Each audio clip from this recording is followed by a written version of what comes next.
All right, hello students. I am going to try a new thing today called screencasting to hopefully do a review for your quiz on Monday.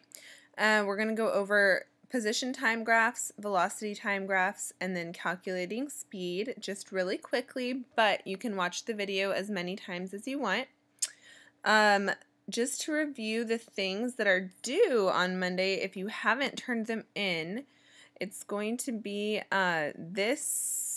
where is it? It's the page of this worksheet that already had the data table filled in for you, and you just made the graph down here. You did not have to do the back side of this, only the side that already had the distance and time filled in. You also are turning in the graphing practice that had you comparing the variables of position and time, looking at the slope of speed, a slower speed here, a faster speed here.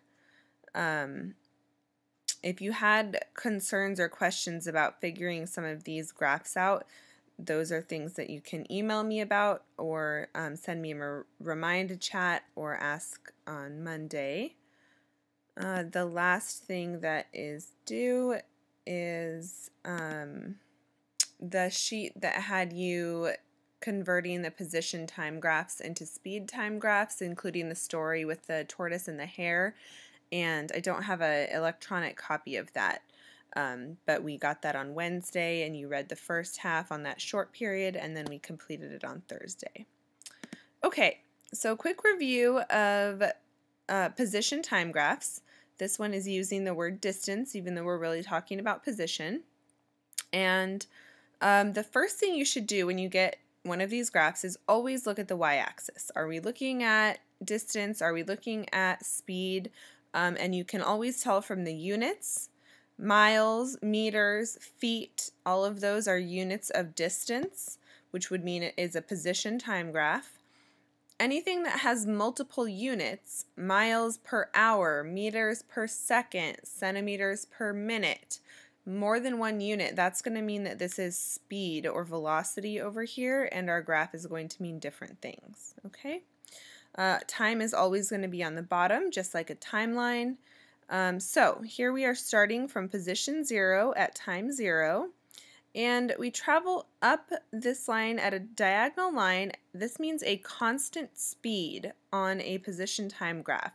A constant speed. There is no acceleration happening here because it is a position graph. This car went in this section. You want to look at the ending distance. They ended at 60 miles. They started at 0, so they traveled 60 miles total. I'm going to put this into full screen for you. So if we use our speed equation, rise over run, 60 miles is the rise or the distance that would go on top. The time that it took was 1 hour. That is going to go here on the bottom. So rise over run in this case would be 60 over 1, which would give us 60 miles per hour for this first part of the journey.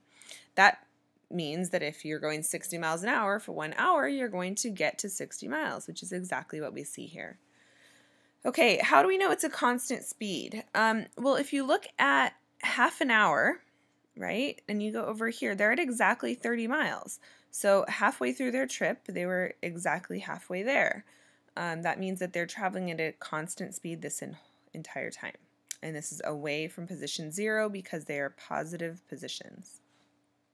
Here the line goes horizontal.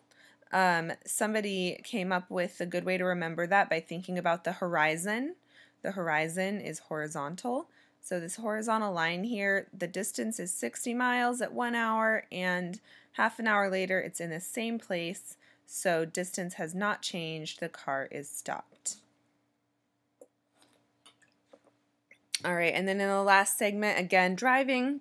We know that because the line is moving up, distance is increasing, position is increasing. They're getting further away from position 0. And in half an hour here, they are at 90 miles there, and they started down here at 60 miles. So from 60 to 90, you can count if you want to, 60 to 70 to 80 to 90. That's 30 miles they traveled in half an hour, which is exactly the same as we saw over here. Okay, so that means that this is also 60 miles an hour, same speed. All right.